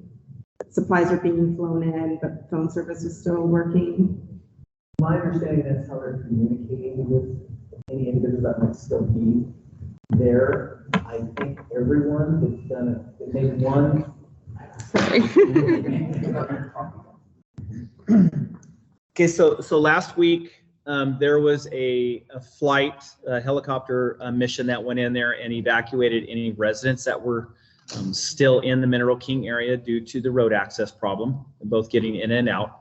And then there was an additional flight that went in about 3 days later to confirm that all of the people that were in Mineral King had evacuated completely. And if there were any left in there, they were going to fly them out. As far as phone service, I believe that's how they made contact with the county to let them know that they were there. Currently, I do not believe there are any residents or any people in Mineral King. That's the last update that I have. I don't have any additional information other than there's been a couple of flight missions that have gone in there and retrieved people that were stranded there. So. Thank you. Does that answer the question online? And I think what our plan is for folks that we didn't have answers to, we're going to share in the chat our CEQI Public Affairs email address. So if you didn't get responses to your questions today, if you could please send those questions into that email address, we'll distribute them to our partners and we'll get back to you. And the email address is, for those that don't have access to the chat, CEQI, SEKI_permits, nope, wrong email address. CEQI, SEKI_public, PUBLIC_affairs, AFFAIRS @nps.gov. And that will also be in the chat, and you can email us your questions that we weren't able to answer, just to make sure we capture them and get answers to you. And those can be questions for CalTrans, Tulare County, and for the parks. Okay, I'm going to take one question in the room, and then Brittany, I'll go back to you. And 1 second, David.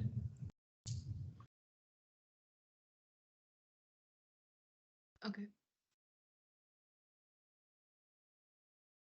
So recognizing that most of the people are coming in by roads, has there any thought been given yet to people in wilderness later this summer for PCT people coming through starting like probably in early June? Did we catch that, or do we need that repeated? I didn't hear it. And Ned, did you hear that, or did you answer the question? Yeah. I'm sorry. So the question is, so lots of attention is given to the road access. I'm wondering about wilderness access, and I'm wondering about PCT through hikers who can be expected to the park anytime. I do know PCTA is no about this.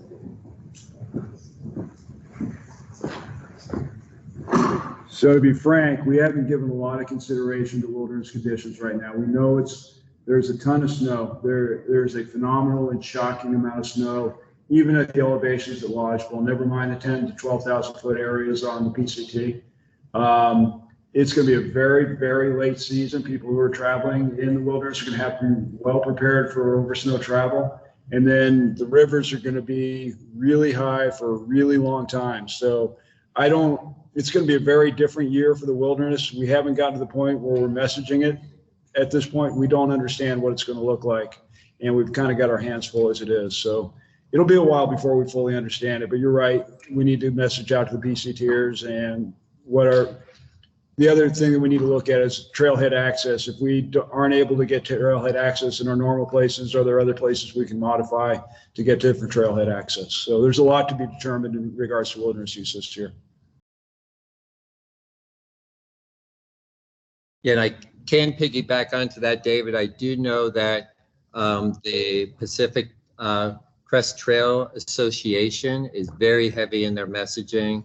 And I do know that the Forest Service that administers the scenic trail and coordinates with everybody else has also been messaging that real cautionary tale. And as Chief Kelleher says, we probably have some catching up to do as far as our messaging as well, because there are other folks who come to us for that information. So it was well answered, I think. Quick question for the supervisor. It's obvious that all the businesses and the lodging businesses are going to have a hard time, and this would be, after COVID, after fires, we're all going to need some help.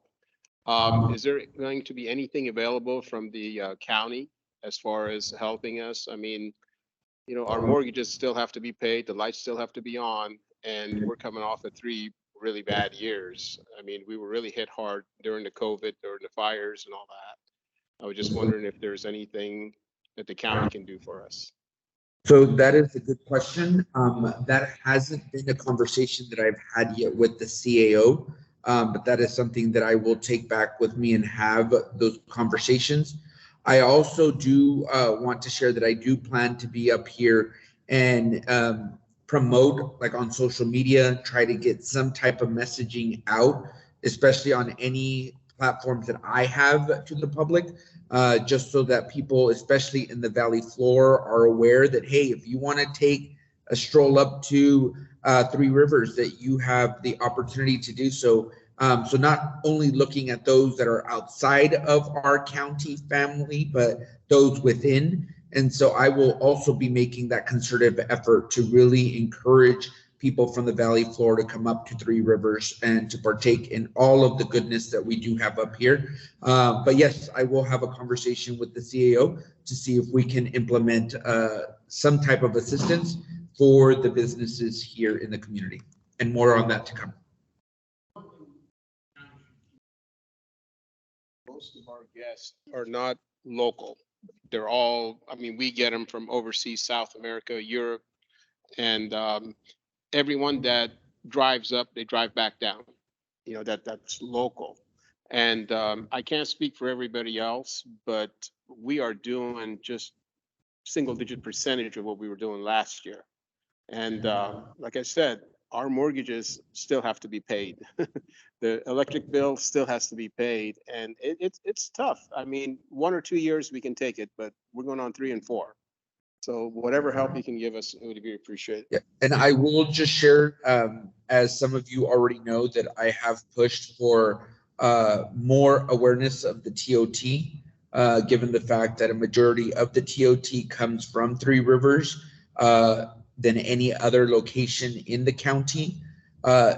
Yes, it does go to the general fund. However, I am still advocating for assistance, and now ever more so, right? More important to do that now with the impacts being felt here in the community. So I will continue to push and request of my colleagues to take a look into a future request that I will make for the community of Three Rivers as it pertains to our TOT. Not holiday, but give back of some sort, then it should be perhaps retroactive, because this year there's basically not going to be TOT revenue. Yeah, no, That's and I'm the looking problem. retrospectively, but again, yes, definitely something that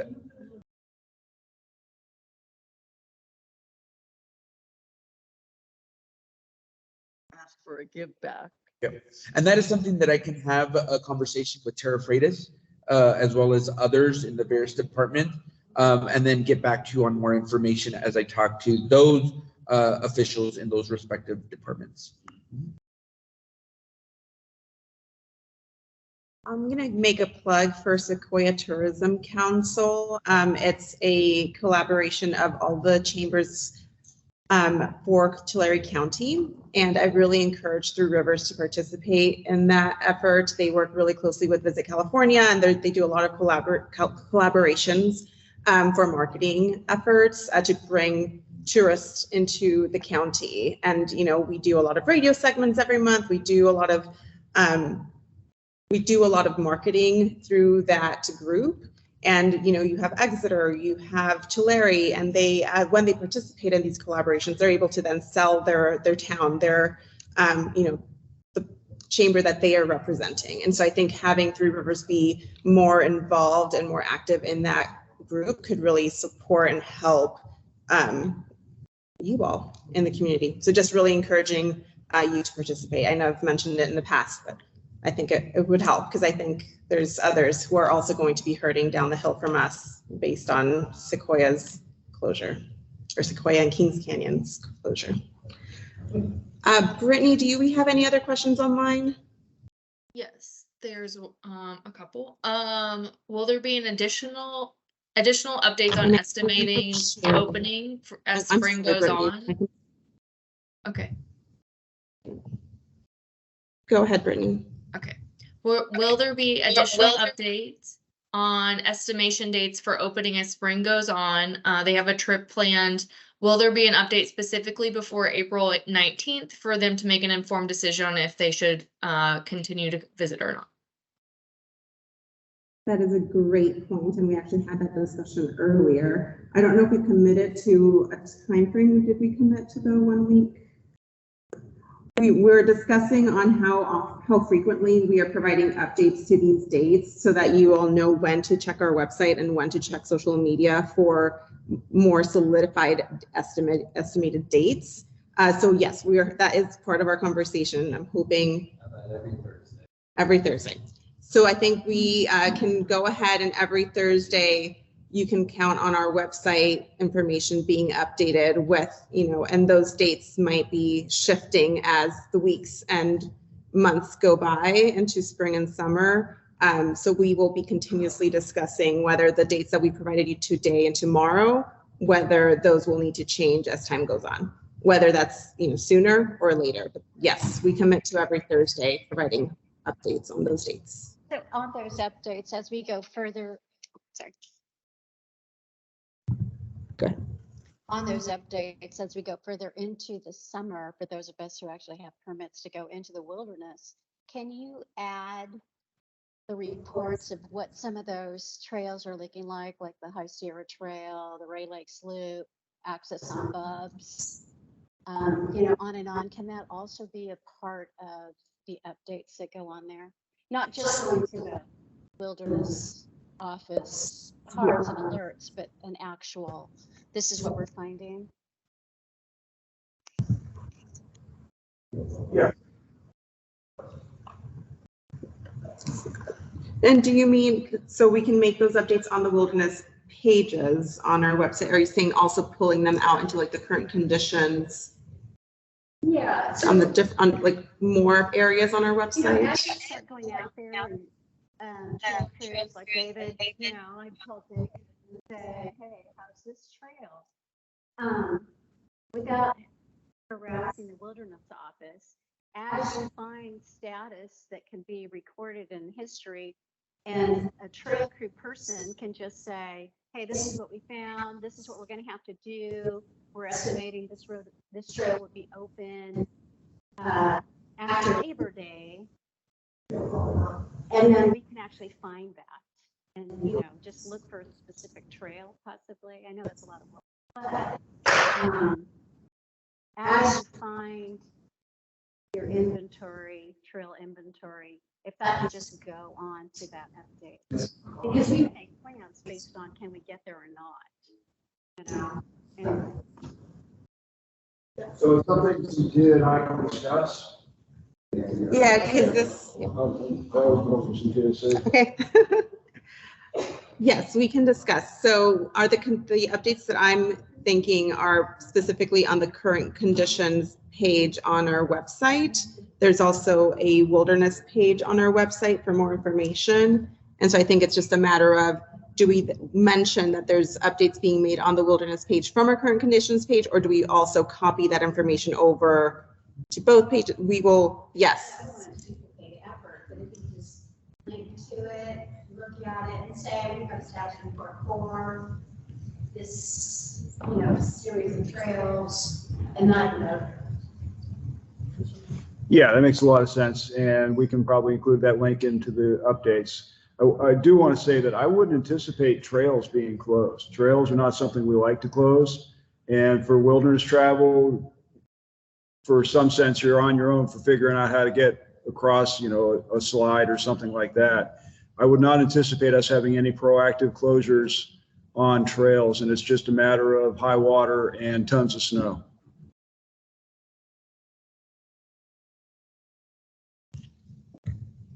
Brittany, other questions? One second. Go ahead. will there be any assistance with water for those in the community that may not have access to water, either due to damage or due to the needing the water to be tested? From Annie. I can look into that. And if people can reach out for those that do have contaminated water or need assistance. Yeah. Okay. So Eddie's asking that you please reach out to his contact information for that, or you can also email that question to CEQI Public Affairs, CEQI_public_affairs@nps.gov, and we will, he's going to be looking into that response. All right. So I think we're 2 hours in. Do we continue on, or any other questions in the room? Last call for questions. Just a little bit of history. We got here tonight, so many of you. I hear tonight that so many of you are complaining because of the damage and the delays. Potrush Bridge went out in the late 70s, early 80s. A temporary wooden bridge was replaced. It took them 25 days to put the temporary. They brought all the old guys that had been retired because they were getting too old, came in and they built that. 2 years later, we replaced the Potrush Bridge with the one today. All of the scaffolding underneath the new bridge and the wooden bridge washed out the night after the new bridge was opened. It took another 15 days to open the road to Giant Forest.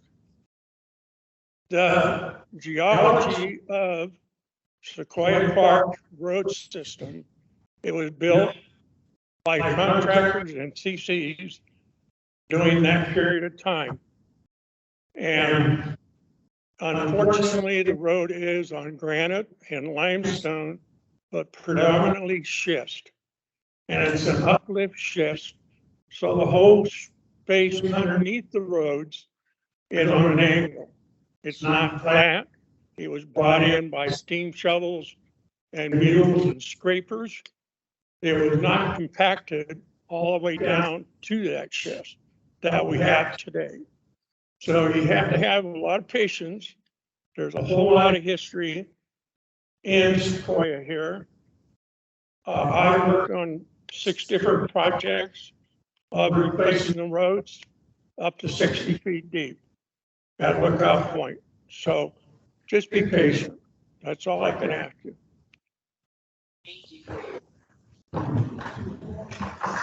Great piece of history.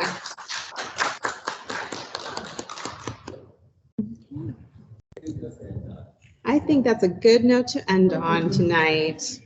All right, thank you all so much for joining us, both in person and virtually. We will post this recording hopefully sometime tomorrow afternoon. Thank you all.